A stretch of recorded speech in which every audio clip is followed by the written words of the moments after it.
नरेंद्र तनेजा, सवाल मेरा बिल्कुल सीधा है। देश विकास के पथ पर है, पांचवी बड़ी सबसे बड़ी अर्थव्यवस्था बन गई, फास्टेस्ट ग्रोइंग इकोनॉमी है विकास दर के लिहाज से, पर क्या इसका फायदा आम आदमी को भी मिल रहा है?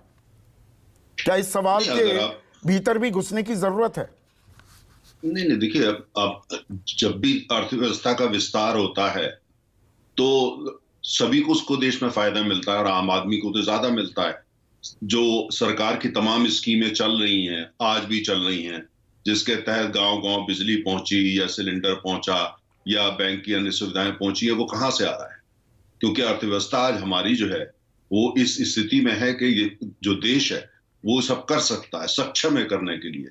चाहे वो बॉर्डर पे सुरक्षा का हो, चाहे वो इंफ्रास्ट्रक्चर हो, तभी संभव हो पाता है। देखिए, हमारी विकासशील अर्थव्यवस्था है, ये तो कोई नहीं कह सकता, मैं भी नहीं कहूंगा कि साहब गरीबी नहीं है या गरीब आदमी जो भी देश में होता है उसकी चुनौती नहीं होती। विकासशील अर्थव्यवस्था में जितने भी गरीब लोग होते हैं या जो अंडर प्रिविलेज होते हैं उनकी चुनौती होती है। उसी के लिए हमारी तमाम स्कीमें हैं।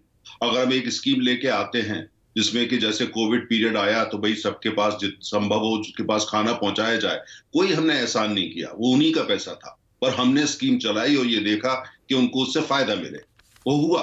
इसीलिए आप देख रहे हैं कि पूरे देश में जनता क्या सोचती है। दूसरा, ऑक्सफैम की आपने रिपोर्ट का जिक्र किया। अब ऑक्सफैम की रिपोर्ट देखिए, ऑक्सफैम एक चैरिटी है, अब उनके सीईओ बैठे हुए यहाँ पे, वो एक चैरिटी है ना, वो चैरिटी है। हर चीज को देखना और उस तरीके से अपनी रिपोर्ट पेश करना जैसे उनका जो भी अपना एक उद्देश्य है, एजेंडा है, उसको वो पूरा कर सके। मैं उस पर उसके बारे में कोई उन पर प्रश्न से नहीं लगाऊंगा। उन्होंने डेटा को दिया, उनके हिसाब से भारत में जो है 8 करोड़ वेल्थी लोग हैं, 8 करोड़। अब मुझे उसमें जितने भी पैनल पे बैठे सब शामिल है, हम लोग सब उनकी रिपोर्ट के हिसाब से, हम लोग जो सब धन्ना सेठ हैं उस रिपोर्ट के हिसाब से, क्योंकि 8 करोड़ में पैनल पे बैठा एक एक व्यक्ति शामिल है और आपके लगभग मेरे ख्याल से 50% दर्शक भी इसमें शामिल हो जाएंगे।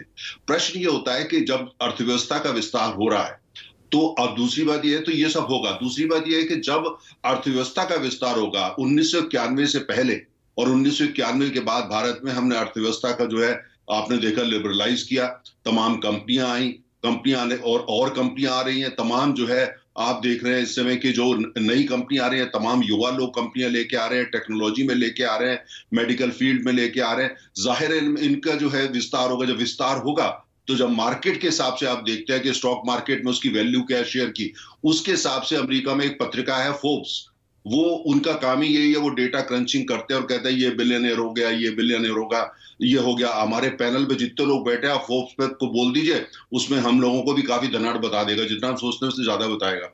तो ये वैल्यूएशन इस हिसाब से होता है कि आपका कितना शेयर है बॉम्बे स्टॉक एक्सचेंज पे। आगे बढ़ रही है, मैं इसको चैलेंज ही नहीं कर रहा हूं, पर वो जो आगे बढ़ रही है, मेरे मूल सवाल का भी जवाब नहीं दिया। क्या के शेप्ड रिकवरी हो रही है नरेंद्र भाई, कि अमीर और अमीर हो रहा है, गरीब और गरीब? ये ऑक्सफैम के रिपोर्ट से आप ना इत्तेफाकी रख सकते हैं, पर जो बात दत्तात्रेय होसबोले सर कार्यवाह ने कही, वो यही आंकड़े वो भी कह रहे थे कि 50% आबादी देश की 13% ही कमाई कर पा रही है। तो आर्थिक विषमता, वो अमीरी और गरीबी की खाई, वो भारत और इंडिया का फर्क क्या और चौड़ा होता जा रहा है?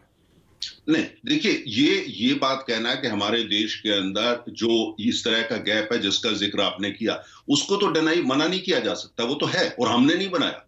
वो जब से हमारा देश आजाद हुआ और उससे पहले भी था और उसके बाद, लेकिन ये धीरे धीरे कम हो रहा है। और जब हमारी अर्थव्यवस्था जितना ज्यादा तेजी से विस्तार होगा ये उतना कम होगा, क्योंकि आपके पास इससे पहले 50 के दशक में, 60 के दशक में हमने क्या किया था, इतना इनकम टैक्स लगाते थे कि कोई उद्योगपति आकर के काम ही नहीं करना चाहता था। आपको स्कूटर ज्यादा बनाने उसकी परमिशन नहीं मिलती थी। क्या वापस वहीं जाना चाहते हैं? हम नहीं जाना चाहते, देश में कोई नहीं जाना चाहता।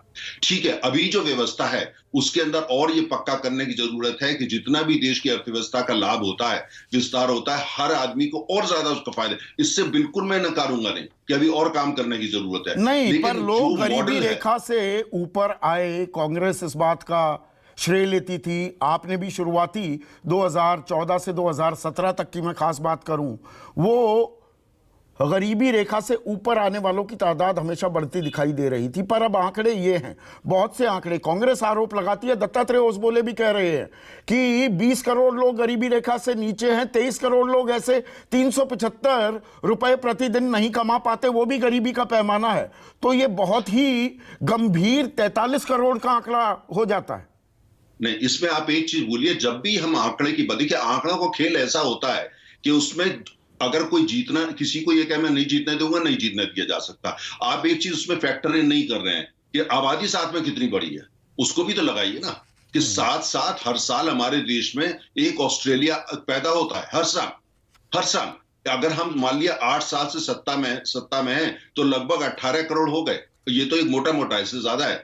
तो ये भी हमको नहीं भूलना पड़ेगा। अब तर्क के लिए आप कहीं भी आंकड़े, ऐसी चीजें, किसी भी चीज पर हमला किया जाए। मैं आपको एक उदाहरण दे रहा हूं, मैं ये नहीं कह रहा कोई सर्टिफिकेट है, उनका सर्टिफिकेट हमको नहीं चाहिए।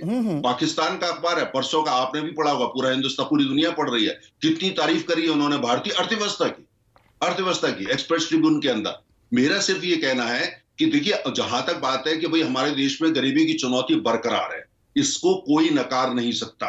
कुछ राज्यों में ज्यादा है, कुछ राज्यों में कम है, विंध्याचल के दक्षिण में कम है, विंध्याचल के उत्तर में ज्यादा है, ये हकीकत है। और हमें मेरा सवाल मूल सवाल है, अमीरों की तादाद बढ़े, मुझे अच्छा लगता है, क्यों नहीं भाई, 166 खरबपति क्यों, 1600 खरबपति इस देश में होने चाहिए। खरबपतियों की तादाद भी बढ़े, पर गरीबी रेखा से ऊपर आने वालों की भी तादाद बढ़े। गरीबी रेखा से नीचे वालों की तादाद नहीं बढ़नी चाहिए। नहीं, आपकी बात, गरीबी रेखा के नीचे वालों की तादाद बिल्कुल नहीं बढ़नी चाहिए। आपसे मैं 100% सहमत हूं। इससे असहमत कौन होगा?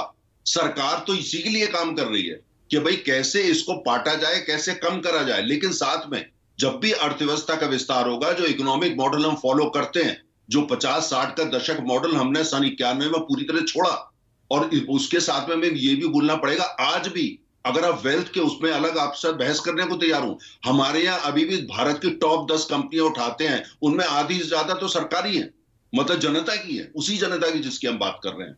और साथ में उसका भी विस्तार हो रहा है। चाइना में स्टेट कैपिटलिज्म आया, या किस तरह का मॉडल चाहते हैं हम चुनना पड़ेगा। लेकिन जो मॉडल हमारे देश में है, उसमें जो है मैं तो चाहूंगा 1 करोड़ बिलियनर हो यहाँ पे, जो गरीब है वो भी बिलियनर बने। क्या बुराई है उसके अंदर? मुझे कोई उससे आपत्ति नहीं है। मैं उन लोगों में नहीं हूं कहता पूरे देश को गरीब कर दो, सबको गरीब कर दो, क्रांति लेके आओ, मैं तो उसमें नहीं हूं, ना हम उसको मानते।